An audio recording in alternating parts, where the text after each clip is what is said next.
In the lonely heart of the Wild West, a cowboy named Ryan took one chance, just $10, and a dream. Broken heart. He never knew that a simple gamble would lead him to the woman who'd change his world forever. This isn't just a story about luck, it's a story about destiny, about love that finds you when you've stopped searching. Cowboy hat face, so saddle up, sit back, and witness how $10 turned into a lifetime of love and truth. Dust devils danced across the cracked earth of the Oklahoma plains as Ryan Hayes crested the hill into Willow Creek, his old mare, Bess, wheezing like she'd run her last mile. It was high noon on a scorched July day in 1947, and Ryan, 32, weathered as the saddlebags slung low on his hips, clutched the reins with calloused hands that had once dreamed of taming wild mustangs, not scraping by on odd jobs and empty promises. In his pocket, a single crumpled $10 bill whispered temptations of fortune or folly. One last shot, he muttered to the wind, his voice gravelly from too many nights under starless skies. He'd lost his ranch to the bank 2 winters back, his sweetheart to a city boy's silver tongue the summer before. What was left but to try his luck in the saloon, where cards could turn a pauper into a king, or bury him deeper? The town square buzzed with uncharacteristic life, strings of lanterns swayed from cottonwood branches, wildflowers wilted in vases along a makeshift aisle, and the air hummed with the murmur of gathered folks in their Sunday best. A wedding.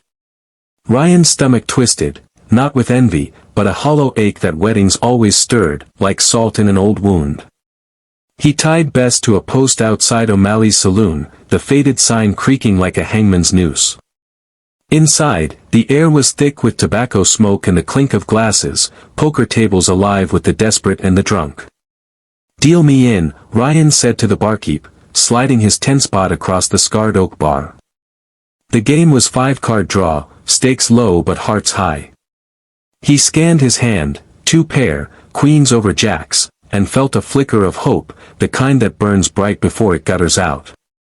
But as the pot swelled to $20, a cry pierced the din from the street, raw and unraveling, like a coyote keening for its mate. Ryan's cards slipped from his fingers. He bolted for the door, the barkeep hollering after him about unfinished hands. Outside, the crowd parted like the Red Sea, revealing her, Eliza Thorne, the bride-to-be, her veil askew, white lace gown smeared with prairie dirt, kneeling in the dust amid scattered rose petals. Her fiancé, some slick oilman from Tulsa, hadn't shown. Jilted at the altar, in front of God, kin, and half the county. Tears carved rivers through her rouged cheeks, her chestnut curls tumbling free as she clutched a bouquet like a lifeline. He took everything, she sobbed to no one, her voice a fragile thread. The ring, the dowry, left me with nothing but this dress and a lifetime of fool dreams. Ryan's boots rooted him to the spot. He'd known that sting, the way love could gallop in like a stampede and trample your soul flat. Without thinking, he knelt beside her, the crowd's whispers fading to a hush. "Miss," he said softly, his Stetson tipping low, "ain't no man worth this dust on your knees." She looked up, emerald eyes shattered like stained glass, and for a heartbeat, the world narrowed to just them, 2 strangers bound by invisible scars. He fished the $10 from his pocket, the very bill he'd wagered his last hope on, and pressed it into her trembling palm. "It's all I got. Enough for a ticket out of here, back to wherever home still calls you. Don't let his shadow steal your light." Eliza stared at the money, then at him, her breath hitching. You were gonna gamble that away, weren't you? For yourself?" Ryan nodded, a wry half-smile cracking his sun-leathered face. "Reckon I was. But seein' you, it reminded me luck ain't in cards. It's in liftin' folks when they're down." She didn't take the bill at first, her fingers curling around his instead, warm and unexpected, like rain on parched earth. They talked then, right there in the square, as the sun dipped low and painted the sky in bruised purples. She confessed how she traded her family's farm for a promise that turned to ash. He shared tales of lost herds and lonesome trails. Laughter crept in, tentative as a fawn, and for the first time in years, Ryan felt seen, not as the broke-down cowboy, but as a man with a heart still beating true. As twilight wrapped the town in velvet hush, Eliza stood, tucking the $10 into her bodice like a talisman. "I'm not running, Ryan Hayes. Not anymore. This money, it's seed for something new. A little cafe, maybe, pastries like my mama made, sweet enough to mend broken days." She squeezed his hand, her touch lingering a beat too long, sparking something fierce and unnamed in his chest. "Thank you for reminding me kindness is the real gamble worth taking." He watched her walk away, veil trailing like a banner of defiance, the crowd dispersing with murmurs of admiration. Back at the saloon, his cards lay abandoned, the pot claimed by some lucky fool. But Ryan didn't care. That night, under a canopy of stars, he lay on a hayloft bedroll and realized, in giving away his last dime, he'd won something priceless, a glimpse of humanity's quiet fire. Months blurred into autumn gold, then winter's brittle frost, and Willow Creek transformed under Eliza's unyielding spirit. With Ryan's $10 as her spark, she'd leased a crooked storefront on Main Street, dubbing it Thorn's Hearth, a cozy nook where the scent of cinnamon rolls and apple pie wove through the air like whispered secrets. Folks came not just for the flaky crusts or hearty stews, but for her smile, that radiant force that turned strangers into kin. Ryan found himself drifting back, first as a handyman fixing sagging shelves, then as a regular nursing black coffee at the counter. "You're my lucky charm, Cowboy," she'd tease, sliding him a slice of peach cobbler on the house, her eyes dancing with that emerald fire. He'd grunt and look away, but his heart thundered like a bronco at full gallop. Love? He'd sworn it off after his own heartbreak, the kind that leaves you hollowed out. Yet here it was, blooming quiet and true, in flower-dusted aprons and late-night talks about dreams deferred.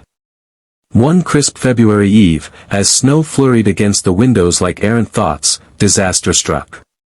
A lantern tipped in the storeroom, careless spark from a weary busboy, and flames roared to life, greedy tongues devouring wood beams and bolted shelves. Eliza fought it bare-handed, buckets sloshing from the well, until Ryan burst through the door, summoned by the acrid smoke curling into the night. "Get out," he bellowed, shoving her toward safety, his lungs burning as he dragged sacks of flour to smother the blaze. The fire brigade arrived too late. By dawn, Thorn's Hearth was a charred skeleton, dreams reduced to ash and embers. Eliza stood amid the ruins, soot-streaked and silent, her hands blistered, eyes hollow as the gutted walls. "It's gone," she whispered, voice cracking like thin ice. "All of it. I poured my soul into these walls, and for what? Another jilting by fate?" Ryan pulled her into his arms then, heedless of the gawking townsfolk, his shirt damp with sweat and tears he hadn't shed since boyhood. "Hush now, darlin'. It ain't the buildin' that made it special, it was you. Your heart feed in more than bellies." But inside, his own world teetered. He'd scrimped every penny from ranch hand gigs, finally scraping together enough for a down payment on a spread of his own, a patch of earth to call home, to heal the wanderer in him. That dream, fragile as spring grass, now stared him down. He could walk away, start fresh elsewhere. Or he met her gaze, saw the abyss of defeat mirroring his past losses, and something profound cracked open in him, a realization sharper than any spur. Selflessness wasn't loss, it was the truest wealth a man could claim. The next morning, as the sun pierced the smoke-hazed sky, Ryan rode out to the bank, his savings deed clutched like a confession. "Sell it back," he told the teller, voice steady as granite. "Every cent to rebuild that cafe. Tell Miss Thorne it's anonymous, a ghost from the plains, if you will. But secrets in small towns unravel like cheap yarn." By noon, Eliza stormed his rented room above the livery, fury and wonder warring on her face. "You fool," she cried, tears spilling as she flung the deed at his chest. "That was your land. Your chance." He caught her wrists gently, pulling her close, the air between them electric with unspoken vows. "My chance. Eliza, you are my chance. That $10 I gave you. It wasn't luck, it was truth staring me in the face. You taught me love ain't hoardin' dreams, it's plantin' 'em in someone else's soil and watchin' 'em grow wild. In that raw, smoke-scented embrace, the climax of their shared ache crested, Eliza's walls crumbled, not in sorrow, but surrender. She kissed him fierce and forgiving, tasting of salt and cinnamon, sealing a pact forged in fire's unforgiving forge.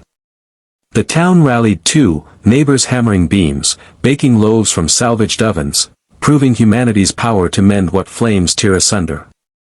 By spring's tender bloom, Thorn's hearth rose anew, brighter, with a sign etched in iron, where broken breads become whole hearts. Years wove on like a well-spun lasso, binding Ryan and Eliza in a marriage as enduring as the plains themselves. He tilled fields by day, she stirred pots by night, their home echoing with laughter and the patter of little boots. On quiet evenings, as cicadas serenaded the sunset, Ryan would trace the scar on her palm from that fateful blaze and murmur, "You were my greatest truth, darlin'." Not in winning hands or claimin' land, but in givin' it all away. And Eliza, her head on his shoulder, would smile that radiant smile, and you, my cowboy, showed me kindness is the spark that lights the darkest trail. In a world quick to jilt and quicker to burn, their story whispers a timeless gospel, true fortune hides not in pockets or pots, but in the selfless reach of one hand to another. Bet on humanity, dear reader, it's the wager that always pays dividends in hope, and oh, how it warms the soul like dawn's first gold. Ride on, with open hearts, the greatest truths await just over the next hill.